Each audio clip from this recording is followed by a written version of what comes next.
नमस्ते to all. कैसे हैं आप? खुश रहिए, हंसते रहिए, मुस्कुराइए, नाचते रहिए, गाते रहिए। जो करना है करिए, पर खुश रहिएगा और हंसते हंसते ये पढ़िएगा। सर्दियों का टाइम है, बहुत अच्छा टाइम है पढ़ने वालों के लिए।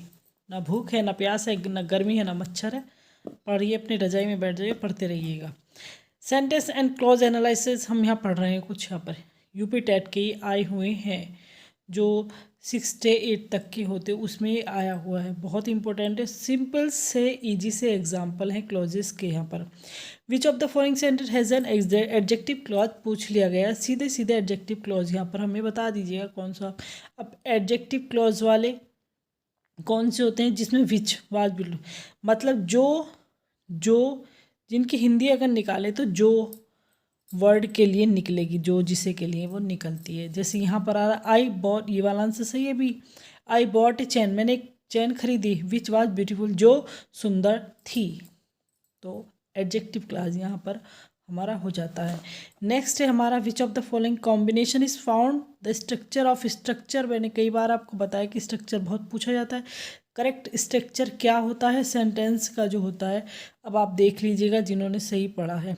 तो SBO, अब यह ऐसे ही तो कन्फ्यूज होता है, पता होता है, लेकिन यहाँ अब हम जो है कन्फ्यूज हो जाते हैं कि अब बता दो भैया क्या है। वैसे एग्जाम्पल सही हो तो क्या है, मैंने बताया था एक धाकड़ छोड़ा मूवी से मैंने याद की थी, उसमें हीरोइन का नाम सब्बो था।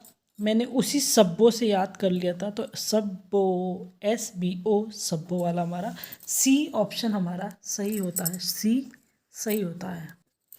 The following is a conditional sentence. एक जो फॉलोइंग कंडीशनल सेंटेंस इन्होंने बताया है किसमें, फॉलोइंग में जो है कंडीशनल, ये तो तीसरा फोर्थ वाला चमक रहा है। अच्छा आपको the following is a conditional sentence, इनमें से कंडीशनल सेंटेंस कौन सा है? तो जो इफ़ वाले होते हैं ना, जो इफ़ से स्टार्ट हो रहे हैं वो कंडीशनल सेंटेंसेस में आते हैं। अगर इस तरह से ऑप्शन आपके दिए जहाँ इफ़ होगा वहाँ कंडीशनल सेंटेंस होगा, वो वाली लाइन कंडीशनल सेंटेंस की होगी।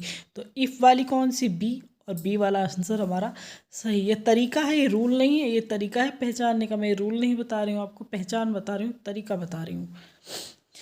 The sentence I don't know what he said, ये कौन सा सेंटेंस है? मैं नहीं जानता उसने क्या कि उसने क्या कहा। तो कॉम्प्लेक्स मैं जब आपको क्लॉज पढ़ा रही हूँ तो उसमें मैंने आपको बताया कि I don't know what he said, मैं नहीं जानता कि उसने क्या कहा, कि उसने क्या कहा। और एक की वाला किस में आ गया भाई बताओ?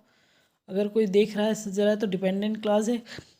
तो कॉम्प्लेक्स सेंटेंस होते हैं इस तरह के, कंपाउंड नहीं होते हैं। की वाला नॉन क्लॉज।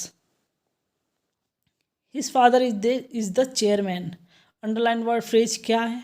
अंडरलाइन फ्रेज क्या होता है? तो अंडरलाइन फ्रेज है ऑब्जेक्ट कॉम्प्लीमेंट, जो पूरक है ऑब्जेक्ट का। His father is the chairman, उसके पिता एक चेयरमैन है। यहाँ पर ये फ्रेज है। They make him the chairman every year, यहाँ भी द चेयरमैन आ गया। अब इसमें बता दो क्या हो गया ये, इसे क्या कहेंगे? तो यहाँ भी ये बीच में भले ही है, ऑब्जेक्ट कॉम्प्लीमेंट है, ये ऑब्जेक्ट को कॉम्प्लीमेंट कर रहा है, पूरक कर रहा है। जैसे they make him the chairman every year, तो दे मेक हिम क्या बनाते हैं उसे, क्या पूरा कर क्या बनाया उसको? चेयरमैन। तो उसके पूरा बताया गया, उसे चेयरमैन बनाया गया है।